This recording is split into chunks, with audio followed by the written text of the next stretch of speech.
And we are live. Welcome to another episode of Business Focus Live with me, John, where we talk about business related topics as well as news from here and around the world. If you're new to this channel, don't forget to subscribe and let's get started.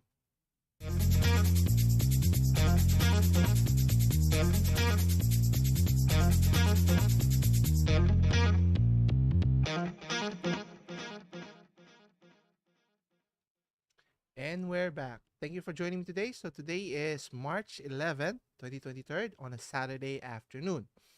In this week's episode, we'll be talking some interesting topics, none more so than the first one, which is Lego, the brick maker giant, is in high demand, which is pretty interesting since they have a theme park full of Legos here. So we'll talk about that later.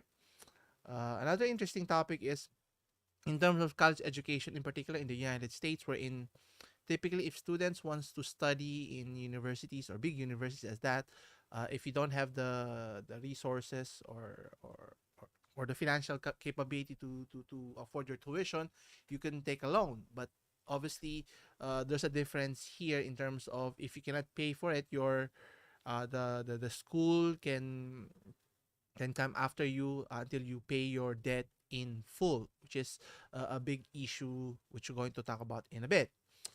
Next is, which is pretty interesting here, the WWE or the wrestling company is legalizing betting in terms of its matches, which is kind of ironic since obviously the matches are not random. It's somewhat fixed. Obviously, it's a show, not necessarily a sporting event of sorts. So how this going to pan out, we'll see. Next is retail giant Gap has seen major significant declines in their products, and what are they going to do about that? So we'll take a look at that as well. And lastly, what's interesting here is the rumorville of the latest Apple MacBook Air, which they will be introducing the latest MacBook chip, which is the M3. Will it be a significant improvement on its previous iteration, or is it just a marginal increase? Should customers or Apple users consider upgrading or not? We'll take a look at that. Anyway, so first on the topic as mentioned, Legos, has been in seen rise in popularity. They've been synonymous with kids toys. I've owned one. I bought my kids one, and you can see here I've assembled Lego vehicles. I have, where's my sport car? It's not there anymore. Anyway, you have the Ducati motorbike you can see at the back. Has been popular ever since, and the fact that they have theme parks solely devoted for their products is a big testament to how popular they are. And in this particular article, according to CNBC.com, the Lego sales have increased by 70% as fans tend to buy bigger and more complicated sets, which I tend to be one of those customers since, especially during the pandemic, I was trying to find things to build, not not only Legos but Gundam figures, perfect grades, and then as you can see at the back, I assemble it myself. The different sets that Lego has to offer, and obviously it's not cheap, but it's a ton of fun for assembling it from your free time here. Anyway, it mentions here that Lego's revenue jumped to 70%, reaching 64 billion Danish krone, or about a little over $9 billion here. Now, obviously, the toy maker wasn't immune to macroeconomic pressures during the year, including the war in Ukraine and increased cost. But what's interesting is it's offset by strong demand on its electric selection of building sets, especially the more complicated, bigger sets, as mentioned here, not just the Lego Technic, but other variants that they have here. And obviously, that wasn't the case for Lego here for several years. And having that strong brand synonymous to kids, enjoyment, and even for adults to enjoy is pretty remarkable here. Lego mentions sales are building on pandemic era growth, boosted by a diverse slate of products that cater to kids and adults alike. And it mentions here that in 2022 jumped 70%, reaching to 64 billion kron as mentioned, or a little over 9 billion. And what's interesting, Lego was among the top companies that saw massive gains during the pandemic and continues to outperform the industry and zap up market share, obviously, in terms of stores availability, of how easy to play or build Lego sets here, which is you could use older Lego sets and still use it for current build sets here, whether it's building a vehicle, set pieces, designs, and whatnot to your heart's contents here. It mentions here, obviously, it's not always the case that all sales has been trajectory upwards, but many of their expenses has been due to obviously placing manufacturing plants to closer to key markets is a key part to reducing the cost. In the US currently, it gets its product from a factory near Mexico. That's so that the supply chain will be shorter, so it negates the increased cost if they were to ship it from Europe per se. Another way to be able to offset their increase in cost, supply chain issues, is the demand for a particular Lego electric selection, according to the CEO Niels Christensen here. So what's interesting here, it mentions that people are buying more, and it's not the price increase that's driving it. It's because of people, especially for adults alike. You want to build more complicated, more interesting, more fun stuff. Actually, I was thinking of buying a Optimus Prime Lego set. Another is a Ford Raptor Lego set. Lego that I can build, but I'm procrastinating. Maybe I'll do it sometime in the future. And they're targeting more people, not just kids, but kids who turns to adults who are still interested in making having fun playing Lego sets here.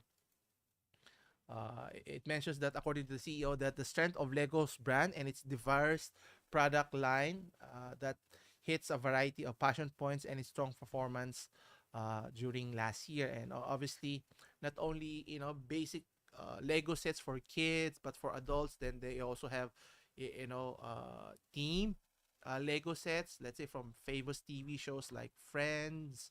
I think they had another team from the Harry Potter, even Game of Thrones set. Actually, I saw what was interesting is when we visited Legoland in California, this in San Diego. They had very interesting sets that wasn't readily available here in the Philippines, but obviously it's not going to be cheap. And obviously their main showcase there is showcasing the IPs of superheroes from Superman, Batman, even Star Wars Team Lego, which is so enticing to buy them. But obviously there's a big audience for people to enjoy Legos here. And what's interesting, it mentions that around 48% of its Legos portfolio last year was in the new product category. So, which means there are people interested in looking what's new in the company, what their offering is, and it captures more audience, and obviously ingratiates them to even to even pursue or build or buy more Lego products here. Uh, it mentions here that according to the CEO, that has worked to diversify its price points, obviously making it available to all price range, all levels, to the most affordable, to the intermediate, to the most expensive items here, which can cost in upwards of 10,000 pesos to 20,000 or even more, depending on the complexity here. Actually, I saw one in Toy Kingdom, is it? I think so. It's Toy Kingdom, where they have a Formula One Lego set here, which is pretty big, which can occupy this entire screen already. But obviously, I have nowhere to place it because my shelves behind here is already full here. But that's for my taste anywhere. So it just goes to show how strong their brand has reached, and they're also targeting China as one of the key strategies to gain new customers here. And one of the concerns here, obviously, targeting new region is good, but obviously, you've seen imitations of Lego products is plenty as well, which in a sense can be harmful but can also be beneficial because it grows the brand here. But obviously associating with counterfeit Legos can be bad also, and obviously cannot carve out or remove counterfeit Legos here. But it also raises the popularity and the prestige of owning an actual Lego bricks here. Anyway, next is with in discussion of education, wherein we're talking about in particular in the United States, if you're going or planning on studying in the universities or colleges, if you don't have the financial means, you can take a loan. But the main issue of taking a loan is it's not if you're not able to pay, you'll not be able to what do you call this file for bankruptcy, similar to how business if they cannot pay their debts anymore to their debtors here. And what's interesting here in this article at businessinsider.com, the government, in particular the Biden administration, is finding ways or trying to cancel students' debts here. Canceling debt for millions of borrowers cheated for profit colleges isn't enough. Biden's education department says it's time for the top executives to pay up. Obviously, the setup at the time is obviously for governors to incentivize or subsidize the or fund public educations or universities or colleges to support people to fund their education. But that has shifted significantly to the point that it's become a money making machine for universities, and obviously at the behest or at the at the wrong side of students, where they have to carry the burden here regardless of the consequence here. It mentions here that the education department released a new guidance to hold executive for profit colleges financially liable for unpaid costs to the government. And it mentions also that when a school shuts down or is accused of fraud, taxpayers or students often have to pay the cost, which is obviously unfair, and finding loopholes here so that they don't have to be held liable here. So what the government is planning on doing is the new guidance will determine the riskiest schools by considering existing criminal or civil lawsuits and settlements, amongst other things. Now, obviously, it's a very complicated process when you're talking of the education system, and how students are always at a disadvantage here. So the president or Mr. Biden doesn't want to let executives for profit colleges that cause student debt to surge off the hook.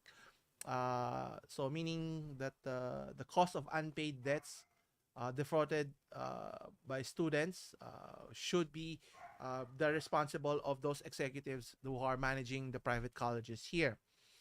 And obviously, currently, there is no practice to hold executives of those schools accountable for those costs. And obviously, the new guidelines is intended to put a damper on that one. But the question here is, will it take hold? Obviously, if this is going to be detrimental to the universities or colleges in their profitability, then they'll always try to find ways, or maybe have lobbies to protect their interests here. We'll have to wait and see how this shakes up, because it's going to be a game changer for the education system if things were to remain the same. And obviously the issue of affording an education here and not being able to pay them, obviously if the cost is too high, then you should provide an education or fee that is amenable or even approachable or reachable to the masses here. And obviously, who's going to defend those students? Obviously, the government's role is key here. Now, question is going to be effective, or is it going to be implemented? It's a wait and see here, and obviously, it's a very complicated process. And I'll keep everyone updated with regards to this hot topic that we're discussing here. Anyway, continuing with our next topic. Speaking of sports events, you have WWE, or the World Wrestling Entertainment. Keyword is entertainment, is now instituting a new concept of being able to legalize betting in WWE events, which is kind of ironic because Obviously, if you watch any of the WWE fights or wrestling events, that it is staged in a sense, right? And it's already known what would be the outcome is, and having legalizing it would be, I don't know, doesn't make sense. And will it be, obviously the outcome would be scripted also if that's the case. But there were discussions, so meaning there are potential here. So the WWE has held discussions with the state gambling regulators to legalize betting on scripted matches, as I mentioned, according to sources here, to the point that the WWE is working with Ernst and Youngs, or EY, to secure matches also they won't leak to the public. So, but still, not leaking to the public is still scripted. So it's not as if like when you play sports, you don't know who's going to be the winner of each game until you reach the conclusion of each sporting events here. But the WWE plans to not inform wrestler who will win until the hours before the match. But still, by the time the event happens, they already know who's going to, obviously the performers who's going to know it. But doesn't that create conflict of interest here? And obviously the performers could hedge their bets, even the company can place bets and place, obviously, to the opposing players, or who's going to win the match as well, which is kind of confusing with the way they're trying to plan this out. And obviously, WWE aims to have major sporting events. Betting companies offer bets to high profile matches here, whether it's Royal Rumble, WrestleMania, and the likes. But I don't know if it makes sense to the masses here. Obviously, people are there for entertainment, but is it similar to other sporting events like soccer, football, or even tennis here, or even basketball are the likes here? So we'll have to wait and see if how this pans out, if it does makes any sense here. Leave your comments if you think that league gam can implement gambling in sporting events like wrestling here. Anyway, we'll be right back after a short commercial.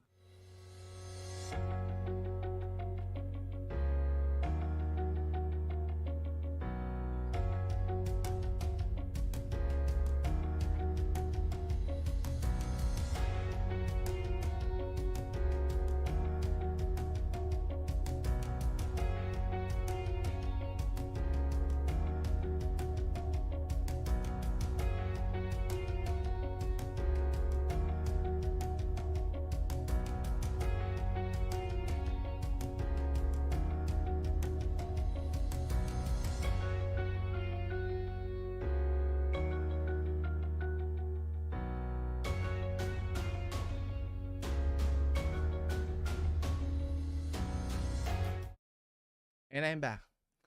I had to take a bathroom break.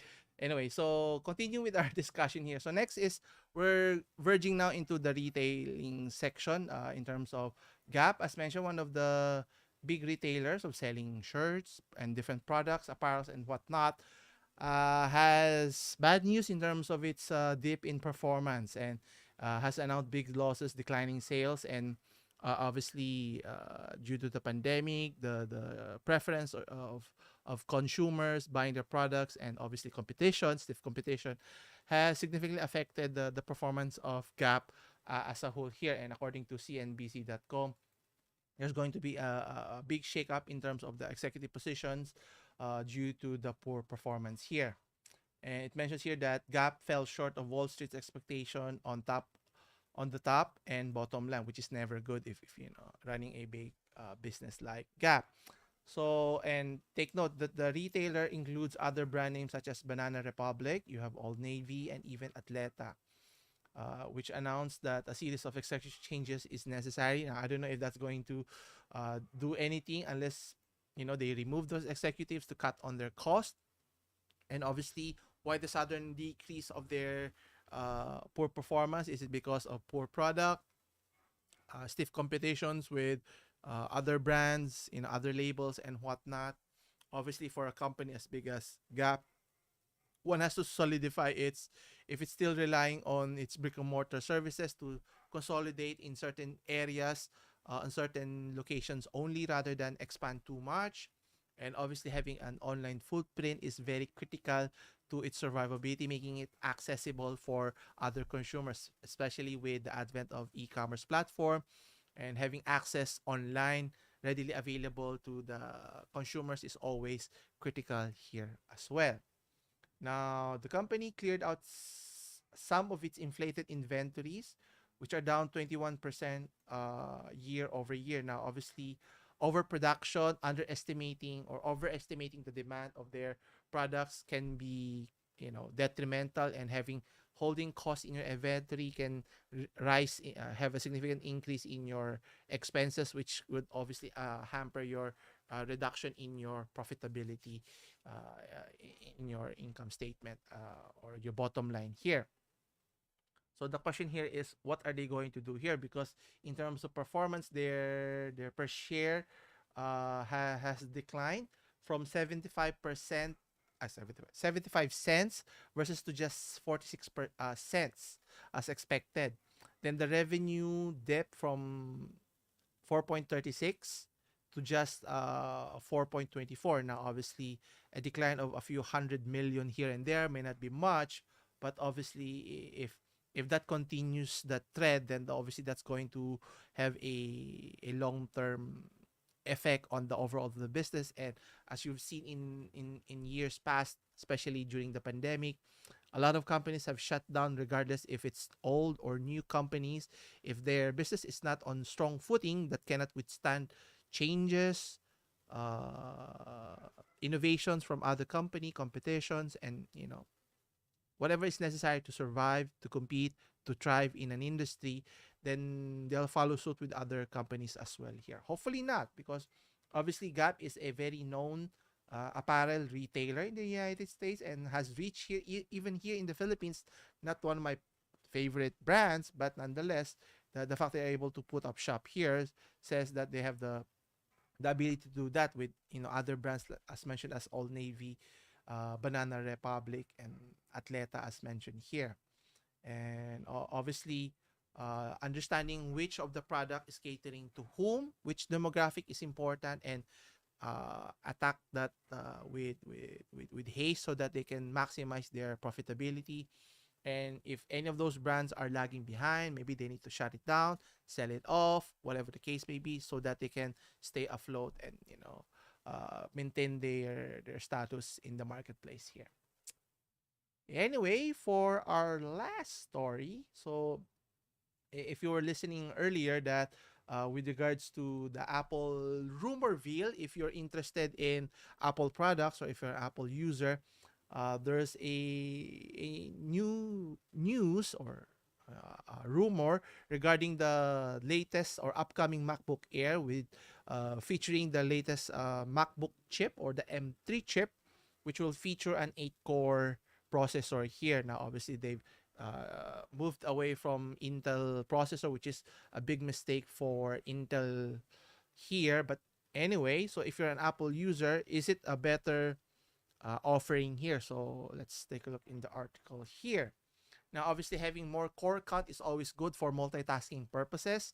But obviously, if you're trying to do more video editing purposes or 3D modeling, you need to have a strong GPU to be able to maximize this capability now. But obviously, the MacBook Air is intended for day-to-day use. So if you're in school, or doing light work in the office, then it would make sense for you. And obviously, Apple has created this strong brand in terms of its aesthetics, of its ecosystem, and obviously some of its features has catch on in terms of the aesthetics, and of its not just application, but the usability of how easy it is to use if you're a novice user, or even a long time user of Apple. Now, obviously, one of their main strengths is the design, the trackpad, which is big enough and reliable enough, comparable to other OS if you're using Windows platform on other laptops. Now, let's see here what you can get. Now, it mentions here that they're working on the next iteration with the 13-inch as well as 15-inch MacBook Air, which will be powered by the M3 chip. And it will be configured with an 8-core M3 chip, not more powerful Pro variants with higher core count or faster clock speeds. Now, obviously, having a powerful or high core count is important, but obviously, having faster or bigger RAM capacities is important, and having faster storage like NVMe is always a big plus here. Now, it mentions here that Apple will skip the M2 for its Mac line and move directly to upgrade models featuring M3. So if you own an M1 processor before and planning on updating the M2 and did not, you might consider upgrading it for the next iteration. And it mentions here that a new entry-level MacBook Pro, codenamed J504, what kind of a name is that, is also said to be in the works. And obviously, the MacBook Pro is going to be the workhorse for many of heavy users, especially for work-related or for video editing, 3D modeling of the case. Or if you can afford it, it's up to you to use the more expensive, more powerful MacBook Pro. And what's interesting, the M3 chip will arrive with a 3 nanometer processor, which is obviously significant improvement from the 5 nanometer, which will improve by 15% speed and up to 30% battery power. Now, obviously, the improvements of making the processor smaller and smaller will only have minimal improvements here, and they're going to charge you more. But the question here is, can they go from 3 nanometers to 2 nanometers to 1 to, I don't know, 1 nanometer, and even go even smaller if not even possible here. But the question here is how long before we reach the threshold that the chips are becoming smaller and smaller and even more powerful and even more expensive as time passes by here. But obviously, the main question that everyone is wondering is, in the next iteration, will it be a significant improvement that will entice many of its fan users, Apple users, to make that purchase or upgrade or even convert those Windows users to use their platform moving forward? Me, not so much. My wife is seriously considering buying their laptops, but not more so the other products. So she's on the fence, so she might consider it. She might not. Who knows? But what do you think? For those who are using their platform, would you consider upgrading it? Is it even worthwhile? Is there a big improvement in their performance, or should you wait a few more years and see what Apple has to offer here? Anyway, so let's take a look at some feedback. There was a question here. How will the ongoing jeepney phase out and modernization of the government doesn't have firm support for the local industry? Now, I think the overhaul of phasing out of jeepney, I think it's long overdue because of if it's inefficiencies, not being able to maximize capacity, obviously having a bigger vehicle to transport uh, people from one place to another. That's why they use buses in general. And you see that we have a overpopulated public utility vehicles of jeepneys here, and the fact that they're overpopulated and they're not what do you call this? They're not disciplined in terms of following road conditions. They just do whatever they want, and there's no penalty to that, which is another discussion altogether. But in terms of improving our economy, obviously you want to haul people, move them quicker in fewer vehicles, but a larger vehicle so you can transport them. That's why the light rail system or transit or the LRT or the MRT is idea. But to have options, not just light rail or subways, or in this case buses or jeepneys, is important. And obviously improving, some may say, is it more environmentally safe because they're trying to move away from combustible public vehicles to electric friendly vehicles, which is another issue that obviously the electric vehicles is environmentally sound, but how they're sourced, where you get their energies is still not environmentally friendly. So either way, if you use whatever type of vehicle, it doesn't matter. But what's important is, having a mass transport system, or vehicles in this case, whether it's a mini jeep or a big jeep like a mini bus or a big bus that can transport people and transport them safely from one place to another, and having to deal less with with traffic, unruly drivers and whatnot, which is a uh, big pet peeve of mine if you deal with that. So we'll see, because it's not as if the government just announced them that they had to change or shift, move away from traditional jeepneys to modern ones. They were given ample time. I think 5 years, if I'm correct. I could be wrong, so you could check it out. But obviously, we still have to evolve in terms of how do you provide service here to our customers. Long is the day that when you ride a jeepney, you have to, if the jeepney is full, as a young student, when I was riding it, if there's not enough seat, I can stand at the back, which is, looks cool when you're young, but it's not safe, especially if you're a female, wearing uniform, on a jeepney. That's never ideal. So obviously there's our safety concerns here. That's why you want to ensure that you provide transportation for the masses that is safe, economical, and that makes sense for everyone here. That's my opinion, anyhow. So question here is, will it improve the situation, the traffic in our society, is a question here. And my stand on that is, obviously not just focusing on improving the jeepney, the land transport system, but also providing subways or light rail systems that interconnects north, south, east, and west of our city here. I think that should be the long-term solution for our traffic, anyhow. Anyway, yeah, that's why, because obviously the actually how the jeepney was instituted, because we were very innovative. We used what was left over from World War II and used that and converted that to for practical uses, which is for daily driving, transporting people, and now for the masses. But obviously, times have changed. We have to evolve, and if we don't evolve, obviously we'll be stuck in the past. And I mean, there is novelty in using jeepneys. I think more for posterity rather than for utilitarian use, because there are more better ways of efficiently transporting people. And you have to consider, jeepneys is not built for everyone, especially if you're an older, you're a senior citizen. If you're disabled, you can't even ride those vehicles.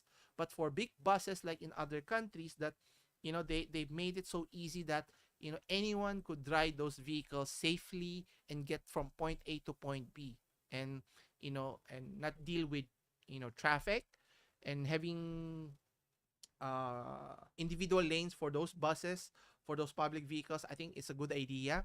But obviously we need bigger roads. So if you need bigger roads, you have to demolish different buildings so that it can accommodate more vehicles. But that's not going to happen, which goes back to my issue. I think improving our transportation system by adding more subways is the key solution, because you don't have to add more, widen the road.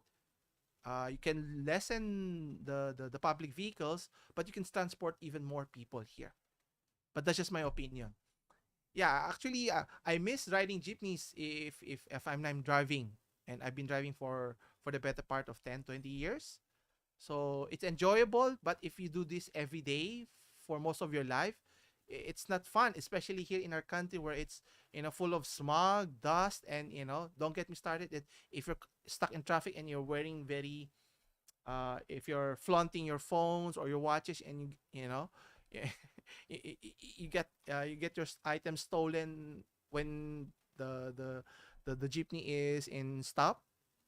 So there are a plethora of issues here that we have to address, but that's just my opinion.